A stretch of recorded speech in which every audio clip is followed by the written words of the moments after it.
Bugün ise biz giririk Ramazanın orta 10 gününe. Ramazanın orta 10 günündeki giririk, ilk 10 günü hansı ki danışırdıq o barədə ki, ondan istifadə edək, o gün çox sürətli gəldi, keçdi.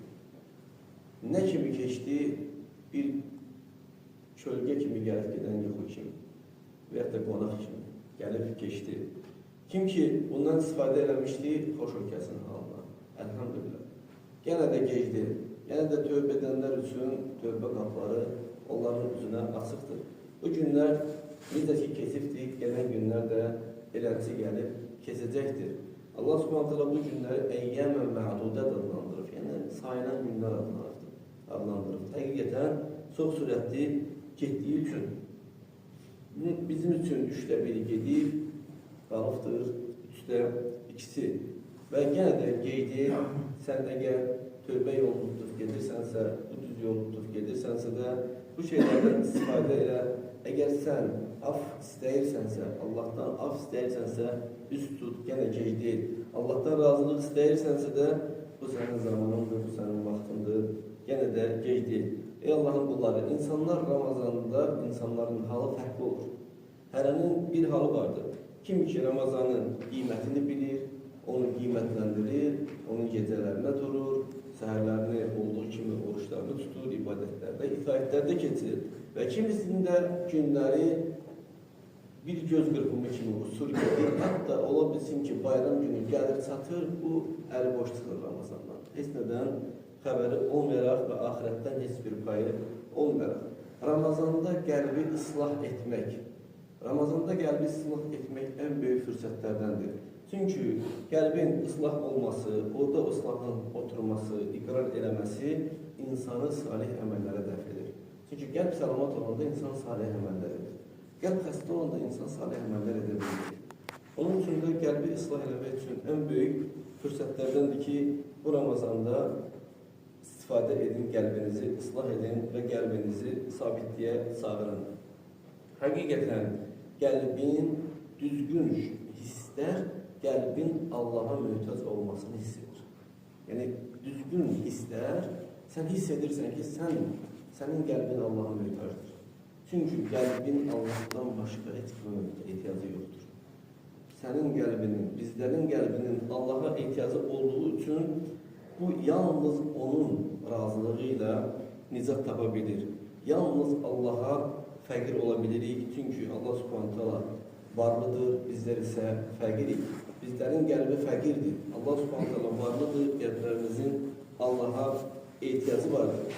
Allah Subhanahu taala güclüdür, bizlər zəifik. Bizlərin Allah Subhanahu taalaya ehtiyacı vardır. Əgər biz bu günləri, əgər bizim qəlbimiz bu gün Allahdan qorxmayacaqsa da, hansı ki o qorxuya daha çox ehtiyacı vardır, bəs hansı günlərdə qorxacaq?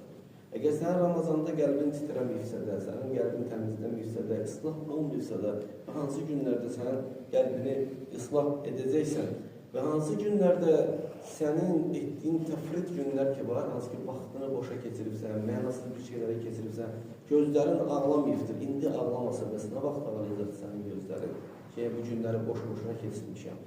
Hansı ki bizim vaxtımız, bizim mayamızdır. Yəni, insanın heç bir tacir öz mayasının batmasını istəməz. Onun üçün siz bu günlərdən istifadə edin. Allah Subhanahu bu fəzilətli günləri qoyub düşüb qullar üçün, o qullar bu günlərdən istifadə eləsinlər. Allah Subhanahu o gözləri ağlayan kəslər barəsində deyir ki, وَيَخِرُّونَ لِلْأَذْقَانِ يَبْكُونَ وَيَزِيدُهُمْ خُشُوعًا Onlar səcdiyə düşərlər və ağlayanlar, ağladıqları vaxt onların xuşuları artar. Yəni, sən bu şeyləri edirsən, sən özün hiss edirsən, səndə bu şeylər var. Yoxsa qəlbin daşlaşıqdır sən. Həqiqətən qəlb daşlaşmasından Allaha sığınırıq. Qulların qorxması, onların gözlərinin yaşlaşması, Rəblərinə çağırması bu göstərir ki, bu Rəbbinə fəqirdir. Yəni, Rəbbinə iftiqar olmağın sürətlərindən bir sürətdir. Əgər sən həqiqətən çoxu səcdələr edirsənsə və dualar edirsənsə və ağlayırsansa da, o deməkdir ki, sən hiss edirsən ki, sən Allaha möhtəşsən. Sən Allah Subhanahu taalaya möhtac olduğun üçün neysən, namazlarını çoxaldırsan, səcdələrini çoxaldırsan, gecənin yarısında durub dualar edirsən, sahur vaxtı Allah Subhanahu taala Çünki sahur vaxtı da duaların qəbul olunan vaxtıdır, gecənin axır 3-də 1-nə düşən vaxtlarındandır. Sən belə elədikdə əl-ğani olana, əl-qavi olana, əl-ğani varlı olana, Allah subhanahu teala güclü olana möhtac olduğunu hiss edirsən və bilirsən ki, sənin qəlbin yalnız ona möhtaclıqla nicat tapa bilir və islah ola bilir və bədən üzvlərin də onun kimi Allaha təslim olur. Əl-vahid-ül-əhəd olana. Ona görə bizim üzərimizdə düşən odur ki, yerdə qalan günlərimizi, Ramazan günlərimiz ki var, daha möhkəm olaq, daha sabit olaq, daha dualarımızı çoxaldaq, ibadətlərimizi çoxaldaq ki, biz o hədəflərimizə bizi çatdıra bilsin. Bu hədəflərimizə çata bilək ki, bizim də hədəfimiz bu şeydə cənnət istəməkdir. Bağışlansan, cənnətə girəcəksən. Sən bağışlansan, Ramazandan bağışlanma çıxarsansa da Allah subhanahu teala səni cənnətə salar. Çünki kimi bağışlayarsa da Allah subhanahu teala o kəsi cənnət əhlindən edər. Ramazan qənimətləri çoxdur, böyükdür. Yəni, kimlər ki onu axtarır, kimlər ki onu əldə eləmək istəyir, onlar üçün böyük bir fürsətdir. Ramazan böyük bir məktəbdir. Peyğəmbər s.ə.v. Cibril Rəsman hər Ramazanda gəlib Quranı tədarüs edərdilər, örgədərdi, açıqlamalarını verərdi, təkrarlarlardı. Axır Ramazanda 2 dəfə oxuyur. Hər ayələri, surələri öz yerinə qoyur. Hər ayələrdə hansı surələrin içində olacağını bildirir. Ona görə də insan lazımdır ki, bu şeylərə qəlbini tərpətsin, oxusun, tədəbbür eləsin, əməl eləsin. Çünki Quranı oxumayan, onu başa düşməyən, ona əməl eləməyən kəslər Qurandan uzaqlaşmış kəslərdirlər. Necə ki, İbn-i Teymiyyə rəhməhullah deyir ki, kim deyir Quranı oxumursa deyir uzaqlaşmış sayılır. Kim Quranı oxuyur, başa düşmür, o Qurandan hicrət eləmiş sayılır. Kim Quranı oxuyur, başa düşür, amma əməl eləmir, o da deyir uzaqlaşmış sayılır.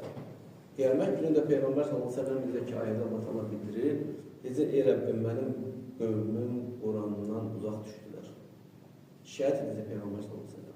Ramazandır, fürsətdən istifadə edin, hər hərifə ondan 700-ə kimi savab vardır. Allah təala istədiyinə də artırır.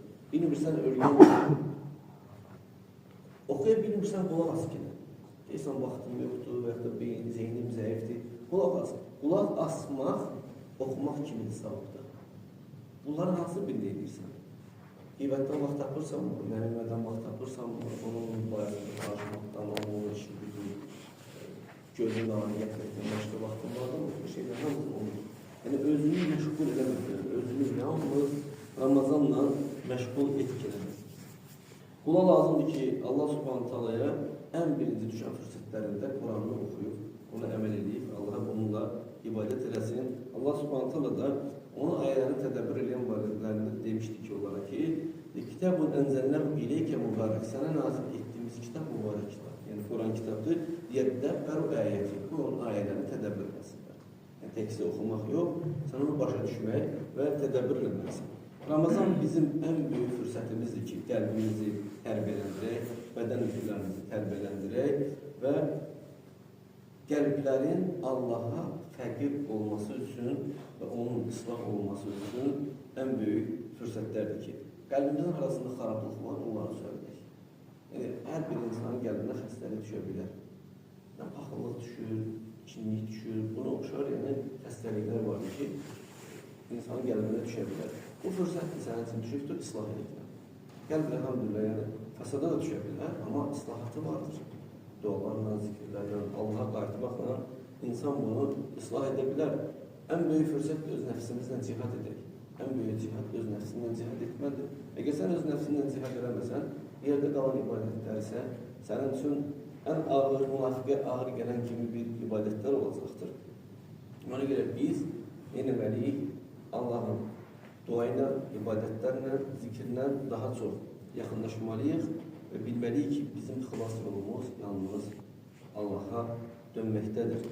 Bizə qəflətə aparan şeylər, boş-boş aparan şeylərdən uzaq duraq, xüsusən də bizi dualardan, zikirlərdən, ibadətlərdən, yayındıran şeylərdən bazardıqsa uzaq durmalıyıq. Şeylər və əşyalar və insanlardan. Görürsən ki, o insanda fayda yoxdur sənin üçün, axirətin üçün. İşinlə miqdarında əlaqə saxla ondan, sonra qayıt Rəbbinə. sonra ibadətlərinə qayıt gələn. Allah Subhanahu taalandan istəyirəm ki, bizləri bu xeyirli günlərdə bağışlayan pullarını öyrətsin, o bağışlayan da rəhmət